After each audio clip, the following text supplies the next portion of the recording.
नायगिरि बिथांमोननिसिम बे समाव गाहाम हामलायनाय जासिनायजों दिनै जोङो सिमेन्ट दख'रा दुलाराय बर' फरायसा आफादनि बेन्दोंआव थानाय जे बिथांमोननि जे खोन्दो दानाय जयपुर खोन्दो दुलाराय बर' फरायसा आफाद आरो समखं खोन्दो दुलाराय बर' फरायसा आफाद बे खोन्दो दानायनि थांनाय 2 एप्रिल बे मोननै सानावहाय जोंनि बे जयपुर आरो समखं जि खोन्दो दुलाराय बर' फरायसा आफाद दाफुंनाय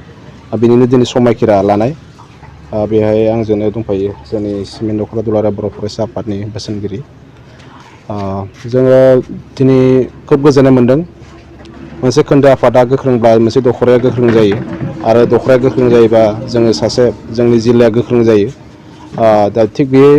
मावफारि हिसाबैनो जोङो दुलाराय बर' फरायसा आफादखौ जायखिजाया जों गोख्रों मोनसे जोंनि बर' हारिखौ गेरेमसा हारि दानायनि जि सार्थ जि बिबान जों रुजुनाय दा बेखौ जों अरायसम जों मावफुंलांनायनि जों सान गोसोआव लानानै जों जि मावदों आरो बेखौ मावलांबाय थागोन जायखिजाया जोङो बेखौनो फोरमायनो सानो दिनैहाय खोन्दो आफाद दानाय हिसाबै जोङो माखासे जि जोंनि गुदि जि गामि एरियायाव जि हालामाव जि थासारिफोर जोंनि बर' समाजारि जि थासारिफ्रा एसे बारा मोजां नङा जोंनि जि सोलोंथाइ बिथिंखौ नायनानै समाजारि बिथिंखौ नायनानै जों गोबां खामानि जोंहा मावनो गोनां दङ दा बेखौनो जोङो गोख्रोङै माबोरैहाय जोङो मोनसेबो माने प्रब्लेम्स थायैबायदि जोङो माबोरै सल्युसन खालामलांनो हायो प्रब्लेम्सफोरखौ माबोरै सल्युसन खालामनो हायो बेनि सायावहाय जोङो गोख्रोङै जोंनि जिल्ला आफाद हिसाबै जों बेखौ नाजादों आरो बे खाबुखौ जोङो दिनै बे खोन्दो आफादनिफ्राय जों मोनगोन बेखौ जों मिजिंथियो जायफोर दिनै बिबान गोदानै मोनदों बिबानगिरिफोरखौ जों मोनसे खावलायनो सानो दिनै जि दुलाराय बर' फरायसा आफादनि जि बिबान बे मोनसे भलेन्टियारि मोनसे बिबान बेखौहाय आब्रुथियै जोङो माबोरैहाय जोंनि समाजावहाय गसंथानानै जों खामानि मावनांगोन बेनि सायाव बिथांमोना साननांगोन लोगोसे दिनैनि जि जोंनि हाबाफारिफोर दङ दुलाराय बर' फरायसा आफादनि जि हाबाफारि दं बे हाबाफारिफोराव माबोरै मैखोमै बाहागो लानानै बिथांमोना हाबाफारिखौ जाफुंसार खालामनो हागोन दा बेफोरनि बिथिङावनो जोङो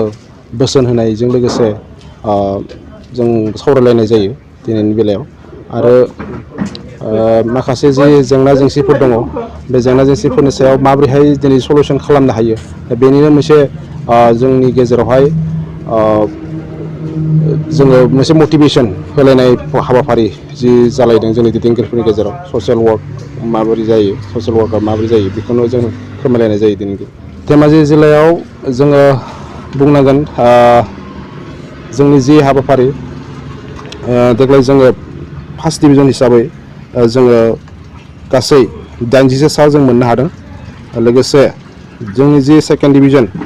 बे सेकेन्ड डिभिजना जोंना जोङो बांसिनै 258 आरो थार्ड डिभिजन हिसाबै जोंना 114 गासै जोंना पास आउट जानाया जोंना 457 आरो जोङो गासै आनजाद होग्रिया गासै 540मोन दा बेनि गेजेरावनो गासै 83आ जोंना फेल जादों थांनाय बोसोरफ्रावहाय दा बेनि जिथु फेलनि हार बे फेलनि हारा एसे खममोन देग्लाय जोंना फेलनि हारा एसे बांदों दा बेनि सायाव जों मोनसे हाबाफारि जोङो सोलोंथाइ बिथिङाव जों गाबोन जोङो जि जोंनि पन्सायत इलेक्सननि उनावहाय बेखौ जों लानो सानदों मोनसे मटिभेसन प्रग्राम जों लानो सानदों जितु जोंनि जिल्लानि टप 10 जि जों सायख'जाबाय बे टप 10फोरखौ लानायजों लोगोसे जोंनि जि फरायबाय थानाय जि फरायसाफोर दङ लोगोसे मेट्रिक परिखाफोर जायफोर होनाय आरो हायार सेकेन्डारि परिखा जायफोर होनाय बे फरायसाफोरखौ लानानै मोनसे गोख्रों मोनसे मटिभेसन केरियार सोलोंथाइनि सायाव जोङो केरियार मटिभेसन प्रग्राम जों लानो सानदों बेखौनो आं फोरमायो लोगोसे जोंनि धेमाजि जिल्लानि जि सोलोंथाइनि हार बे सोलोंथाइनि हारखौ बांहोनायनि सायाव जों खामानि मावगोन दिनै सिमेन्ट दख'रा दुलाराय बर' फरायसा आफादनि बानजायनायाव सिमेन्ट दख'रानि बेन्दोङाव मोननै एबा गंनै खोन्दो आफाद दाफुंनानै लादों दा बेनिनो दिनै समायखिरा होनाय लोगोसे बिबान गथायनाय बे हाबाफारिमोन दा बेवहाय आङो दिनै जाय बिथांमोना खोन्दो आफादनि बिबान मोनदों दा बिथांमोनखौ दिनै बरायना लाबाय लोगोसे बिथांमोनखौ आं बेखौनो बुंगोन दिनै दुलाराय बर' फरायसा आफादाव बिबान लानानै बिथांमोना दिनै दुलाराय बर' हारिनि जौगानायनि फारसे सार्थ लानानै खामानि मावगोन